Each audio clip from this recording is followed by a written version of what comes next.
Si notre ami est toujours avec nous, Sébastien Mathieu de l'Envol à Toulouse. Je ne sais pas s'il nous entend toujours, Sébastien. Je ne vous ai pas oublié, Sébastien. Vous allez bien? Je suis toujours Bon. très bien, merci. On rappelle que vous occupez de l'Envol qui gère des crèches. Et quand vous êtes arrivé en 2012, l'Envol était confronté à des difficultés organisationnelles, je crois.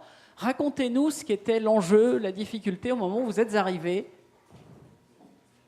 Oui, tout à fait. Comme vous l'avez précisé tout à l'heure, l'association L'Envol va vers sa 25e année. C'est une association qui s'est créée à l'origine sur une initiative individuelle qui ne visait même pas d'ailleurs le statut associatif. C'est en effet le partenaire CAS qui, à l'époque, avait orienté davantage vers ce statut-là qu'il préfère au statut d'entreprise pour gérer ensuite des fonds publics.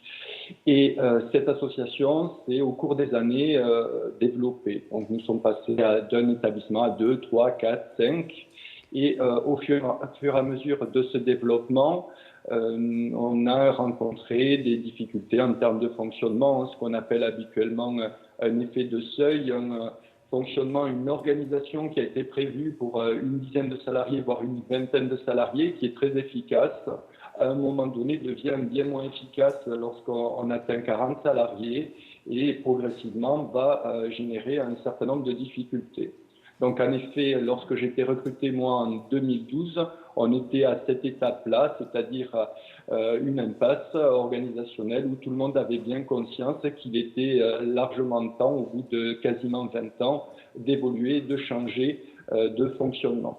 Et c'est donc dans ce cadre-là que j'ai été recruté. Moi, je venais du réseau consulaire à l'origine, puisque je travaillais en chambre de commerce. Donc, j'étais habitué à rencontrer et à conseiller des entreprises sur un département qui, à l'époque, était le département de l'Ariège. Et c'est ce qui avait intéressé mon conseil d'administration, à savoir recruter un professionnel qui connaît le monde de l'entreprise et ses modes d'organisation professionnalisés, on va dire. À côté de ça, ils étaient également intéressés par un corpus qui, moi, m'intéresse particulièrement et que j'ai bien mis en avant lors de ce recrutement, à savoir la responsabilité sociale des entreprises. Donc, c'est quelque chose sur lequel était déjà l'association, hein, puisqu'une association, ça se constitue au travers d'un système de valeurs, d'un objet, mais l'association souhaitait vraiment développer ce point-là et s'interroger de façon plus profonde sur la responsabilité, les responsabilités qu'elle souhaitait prendre en charge dans le cadre de son activité. Alors Sébastien, vous avez particulièrement travaillé le volet formation et je pense à la formation en management. Vous m'expliquiez que les cadres étaient finalement des gens qui venaient de métiers de terrain, qui n'avaient pas été préparés à ces fonctions managériales. Il y a eu un effort particulier sur le sujet. Racontez-moi, racontez-nous. Oui, tout à fait. Donc, nous sommes sur une activité crèche et nos directions d'établissement soit sont des éducateurs de jeunes enfants, soit des infirmiers, infirmières, puéricultrices le plus régulièrement. Donc des personnes qui sont cœur de métier et qui ont peu, sinon pas du tout, de formation au management. Et c'est vrai qu'un établissement, une organisation, une équipe, même si au quotidien on peut avec un peu de bonne volonté réussir à faire des choses, il y a des techniques, des méthodologies autour du management qui sont pertinentes. Et au-delà de ça, nous sommes sur une activité qui devient de plus en plus complexe avec de vrais enjeux financiers. Nos établissements d'accueil de jeunes enfants, puisque c'est comme ça qu'on les appelle, doivent être bien remplis, doivent bien fonctionner. Et c'est les directrices, les directeurs qui jouent ce rôle-là sur le terrain.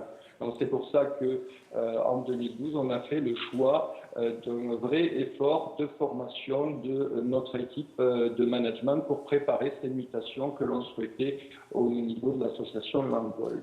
Alors effectivement, vous avez des enjeux financiers. Alors il y avait besoin d'acculturer les cadres de proximité à la question de la gestion et de leur financement. Vous avez développé ou étendu l'activité, je pense à l'accueil de jour notamment.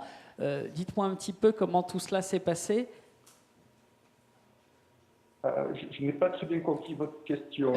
L'accueil de jour, alors, on parlait des enjeux financiers pour vous et d'équilibrer économiquement les structures, et vous me disiez, alors il a fallu faire passer une certaine conscience de cette dimension, et ça a joué sur des choses comme l'accueil occasionnel, l'accueil de jour par exemple, qui était mal vu et qui est devenu une pratique qui rend service au territoire. Racontez-moi un petit peu. Oui, tout à fait. Là, vous citez bien l'accueil occasionnel. Dans notre secteur d'activité, on a eu deux éléments assez marquants qui ont eu un impact sur notre santé financière.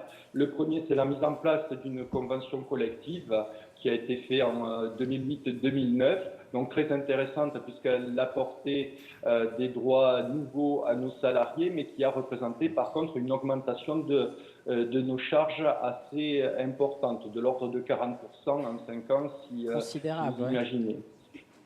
À côté de ça, nous fonctionnons sur la PSU, prestation de services unique, donc le mode de financement de l'accueil de jeunes enfants. Et là aussi, les règles ont particulièrement évolué avec des risques financiers, à savoir des risques de baisse de recettes.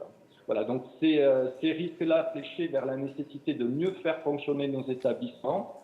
À l'époque, il n'y a pas si longtemps que ça, c'était assez facile de rentabiliser le fonctionnement d'une crèche, d'en faire quelque chose de viable, mais c'est devenu de plus en plus compliqué ou en tout cas de plus en plus sensible.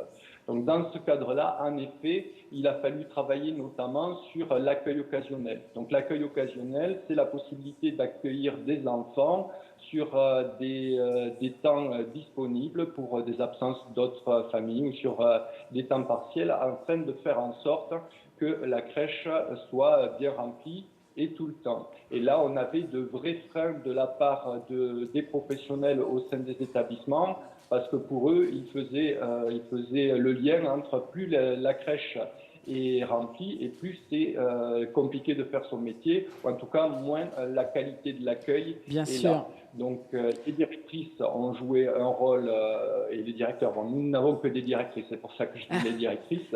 Les directrices ont joué à cette équipe un rôle déterminant pour interroger leur équipe, les faire réfléchir à ces modalités, ces nouvelles modalités d'accueil qui allient à la fois la pérennité de l'association, sa capacité à s'autofinancer et le maintien de la qualité d'accueil. Donc c'est passé bien entendu par de nombreuses réunions d'équipe, faire sens sur ces évolutions, sur ces changements.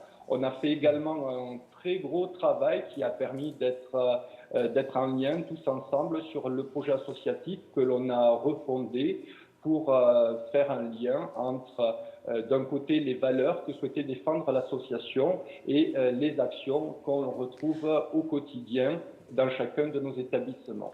Sébastien, je crois que vous utilisez aussi, vous avez eu recours aux emplois aidés. On est dans un contexte dans lequel la masse salariale, on l'a bien vu, est un sujet stratégique. Je crois que vous les utilisez, ces emplois aidés, je pense aux emplois d'avenir notamment. Oui, tout à fait. On est sur un secteur d'activité où les emplois aidés sont pas mal utilisés et je dirais de plus en plus. Par rapport à ça, on fait, nous, un travail important également au niveau de la formation. On a lancé notamment en 2013 une action pluriannuelle de gestion prévisionnelle de l'emploi et des compétences. Vous aussi. Alors, elle a débuté sur la base de deux constats. Le premier de ces constats, c'est que les formations que l'on proposait initialement aux emplois aidés, c'était des formations CAP qui les amenaient vers une qualification, mais une qualification qui n'est pas forcément très favorable en termes d'employabilité, parce qu'il y a quand même pas mal de monde sur le marché du travail titulaire. En clair, ça suffit pas pour les rendre employables à la sortie, c'est pas demandé. Et donc vous avez fait un autre choix, oui. Vous êtes allé sur un autre titre, dites-moi, et une formation plus ambitieuse que vous permettez les emplois d'avenir. C'est le diplôme d'état d'auxiliaire de puériculture.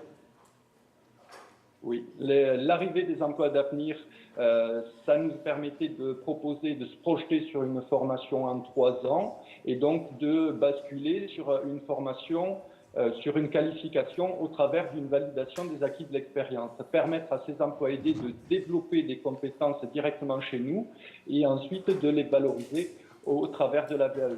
Pour ce faire, nous avons créé un dispositif qui allie à la fois formation interne et formation externe. Sur la formation interne, on a développé le tutorat, donc on a ciblé des tuteurs que l'on a formés, on les a équipés en référentiel de compétences, en grille d'évaluation. Quelqu'un était en charge de la coordination au sein de l'association de ce projet-là, personne d'ailleurs qui est également membre de jury sur le diplôme que l'on vise, à savoir le diplôme d'état de puériculture. Et à côté de ça, nous avons organisé une formation externe en partenariat avec un centre de formation très important sur notre territoire, qui est l'IFRAS, et qui a créé de toutes pièces un dispositif qui s'est allé sur plus de 2 ans et qui venait compléter cette formation interne.